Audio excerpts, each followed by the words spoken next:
ನಿನ್ನೆ ನೀನು ನಿನ್ನ ಮಗುವಿನ ಮೇಲೆ ತುಂಬ ಕೋಪವಾಗಿದ್ದನ್ನು ನಾನು ನೋಡಿದೆ. ನೋಡು ಮಗುವೆ, ಆ ಸಣ್ಣ ಮಗು ಕೂಡ ತನ್ನ ಆತ್ಮದ ಪ್ರಯಾಣದಲ್ಲಿದೆ. ಅದರ ಹಿಂದಿನ ಜನ್ಮಗಳಿಗೆ ಅನುಸಾರವಾಗಿ ಅದರದೇ ಆದ ಇತಿಮಿತಿಗಳು ನಿರ್ಧರಿಸಲ್ಪಟ್ಟಿವೆ. ಮಕ್ಕಳ ಒಳ್ಳೆಯದಕ್ಕಾಗಿ ನೀನು ಜೋರು ಮಾಡಿದರೂ ಅದನ್ನು ತಿಳಿದುಕೊಳ್ಳುವ ಸಾಮರ್ಥ್ಯ ಅವರಿಗೆ ಇರುವುದಿಲ್ಲ. ಒಂದು ಬೆಳೆಯುತ್ತಿರುವ ಮಗು ನಿನ್ನಿಂದ ಏನು ಅಪೇಕ್ಷಿಸುತ್ತದೆ ಎಂದರೆ ನಿನ್ನ ದೃಢವಾದ ಪ್ರೀತಿ ಮತ್ತು ಮಾಡಿದ ಕೆಲಸಕ್ಕಾಗಿ ಪ್ರೋತ್ಸಾಹ, ಪ್ರಶಂಸೆ ಅಷ್ಟೇ.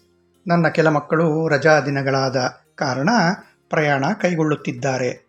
ನಿಮಗೆ ಈ ಪ್ರಯಾಣ ಮತ್ತು ಸಮಯ ಸಂತಸವನ್ನು ತರುತ್ತದೆ. ಇದು ನನ್ನ ವಚನ.